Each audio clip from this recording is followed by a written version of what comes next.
महीना भाग्य और कर्म का, लाभ प्राप्ति के साथ खर्च का। जीवन में अच्छे इंसानों की खोज ना करें तो स्वयं पहले अच्छा बने, उसके बाद कोई आपको खोजते हुए अवश्य आएगा। अत्यंत संवेदनशील लोगों के राशि के रूप में कर्क राशि की विशेष पहचान है। चंद्र आपका राशि स्वामी है, जिसे मन का कारक कहा जाता है, जिस कारण संवेदना और सहवेदना आपको सरलता से समझती है। नमस्कार, मैं एस्ट्रो गुरुमा डॉक्टर ज्योति जोशी आप सभी ज्योतिष प्रेमियों का हार्दिक स्वागत करती हूँ। हम मार्च 2023 महीने के राशि भविष्य को समझ रहे हैं। आज हम कर्क राशि के जातकों के लिए यह महीना कैसा रहेगा, इस पर विस्तार से वार्तालाप करेंगे। विभिन्न दृष्टिकोण से इस महीने के ग्रह स्थिति का हम शास्त्रोक्त विश्लेषण करेंगे। साथ ही वीडियो के अंत में मैं आपको इस महीने करने वाले विशेष उपाय बताने वाली हूँ। वीडियो अंत तक देखें।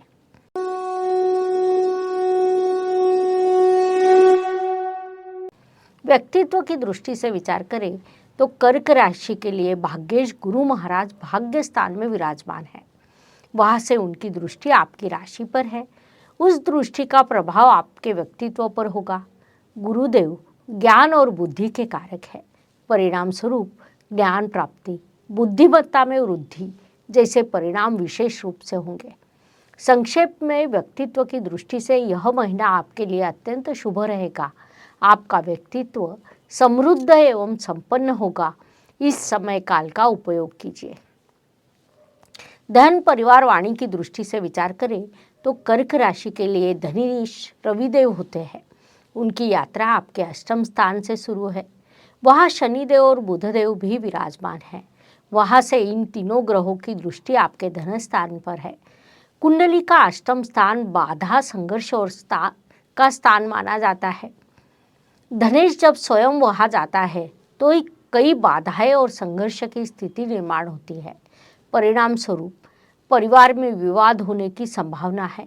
लेकिन एक और परिणाम भी होता है कि अप्रत्याशित रूप से धन संपत्ति प्राप्त होती है या पारिवारिक प्रॉपर्टी का लाभ भी हो सकता है। इस संदर्भ में यदि आपके कुछ पारिवारिक प्रश्न प्रलंबित है तो इस काल का लाभ उठाइए। पराक्रम एवं परिश्रम की दृष्टि से विचार करें तो कर्क राशि के लिए परिश्रम के कारक बुधदेव होते हैं, जो इस महीने आपके अष्टम स्थान में विराजमान है। 16 मार्च को वे राशि परिवर्तन कर भाग्य स्थान में प्रवेश करेंगे। वहाँ गुरुदेव विराजमान होने के कारण उनका नीच भंग होगा। भाग्य स्थान से होने वाला पराक्रमेश और भाग्येश द्वारा निर्मित यह नीच भंग राजयोग आपके लिए अत्यंत शुभ रहेगा।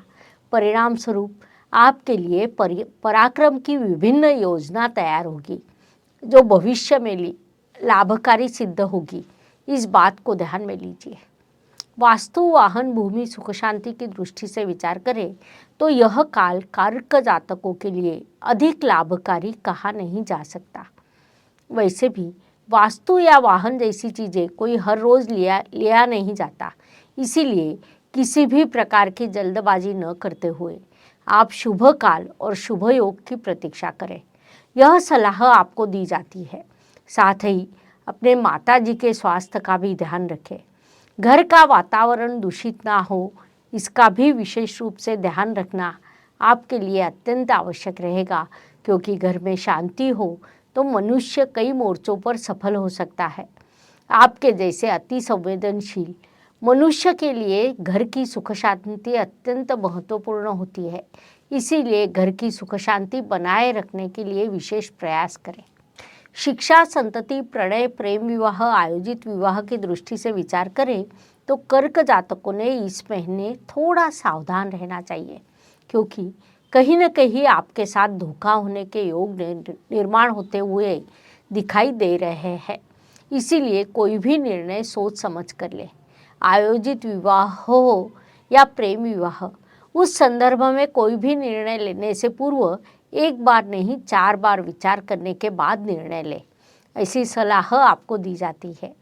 पढ़ाई में थोड़ा अधिक परिश्रम करना आपके लिए आवश्यक रहेगा, तभी आपको अपेक्षित परिणाम प्राप्त हो सकते हैं। क्योंकि जब ग्रहों की साथ न हो तो उसकी कमी को परिश्रम से भरना पड़ता है। इस बात को ध्यान में लीजिए। Please like, share and subscribe the channel. और हाँ, बेल आइकॉन दबाना ना भूलें। धन्यवाद। स्वास्थ्य कर्ज प्रतिस्पर्धी शत्रुओं की दृष्टि से विचार करें तो कर्क जातकों के लिए यह काल अत्यंत शुभदायी कहा जा सकता है। कोर्ट कचहरी में किसी केस पर कामकाज शुरू हो तो उसमें भी आपको सफलता मिलने की संभावना है। स्वास्थ्य सामान्य रूप से अच्छा रहेगा। शत्रु स्वयं पीछे जाएंगे। प्रतिस्पर्धी आपको परेशान नहीं करेंगे। कुल मिलाकर इन सभी दृष्टियों से यह समय शुभदायी रहेगा, उसका उपयोग कीजिए।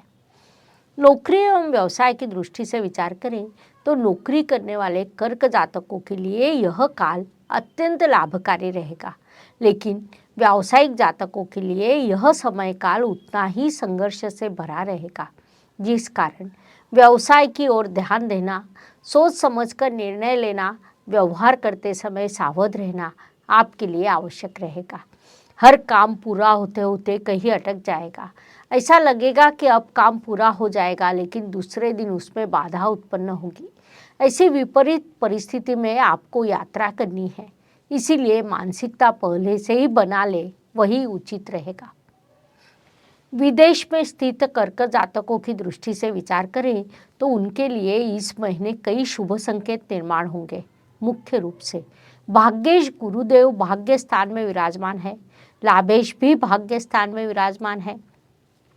भाग्येश और लाभेश का भाग्य स्थान में होने वाला यह गठबंधन कर्क जातकों को लाभ प्रदान करेगा।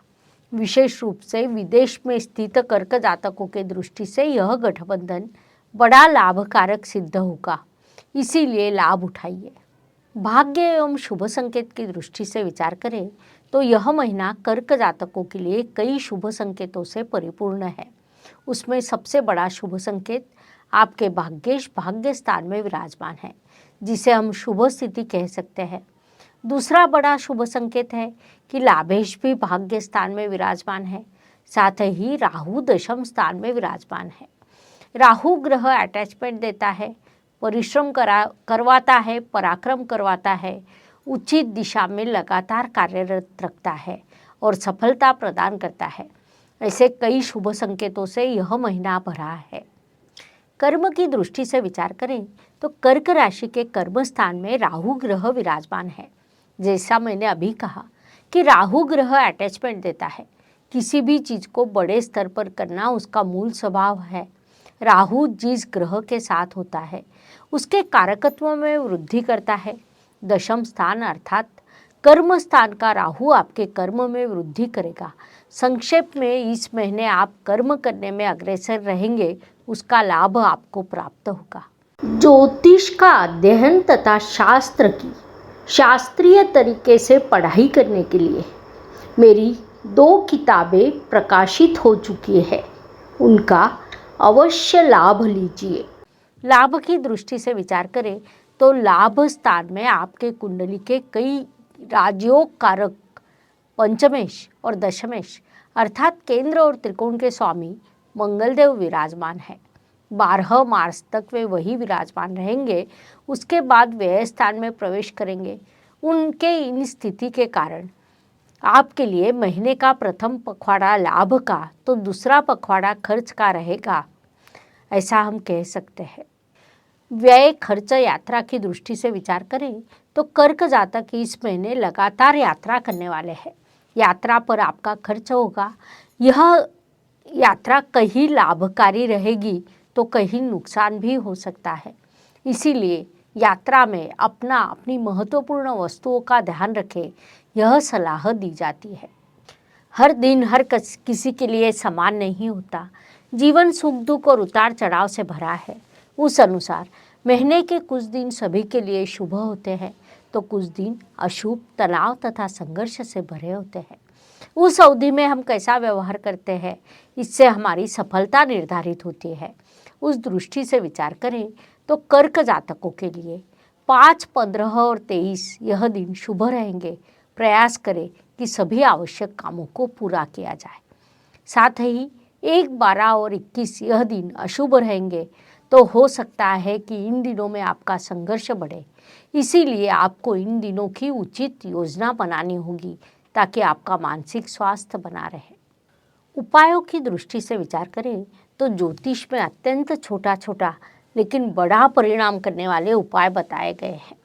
अशुभ चीज़ों की अशुभता कम करने का, शुभ चीज़ों की शुभता बढ़ाने का उनमें सामर्थ्य होता है।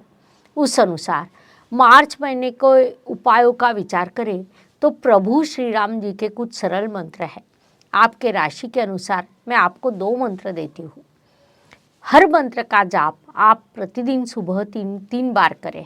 उस अनुसार कर्क राशि के जातकों के लिए ओम रामाय हुम फट स्वाहा, दूसरा मंत्र ओम रामाय हुम फट स्वाहा, यह 2 मंत्र सूचित किए जा रहे हैं। इन मंत्रों का प्रतिदिन जाप करें। इस प्रकार मेष से लेकर मीन तक हर राशि के लिए यह माह कैसा रहेगा, यह समझने के लिए हमने 12 वीडियो आपके इस चैनल पर अपलोड किए हैं। लाइक, शेयर और सब्सक्राइब कीजिए। अगर वीडियो पसंद आता है तो जय ज्योतिष लिखना ना भूलें। पुनश्च अवश्य मिलेंगे। धन्यवाद। शुभम भवतु। जय ज्योतिष। Please like, share and subscribe the channel. और हाँ, बेल आइकॉन दबाना ना भूलें। धन्यवाद।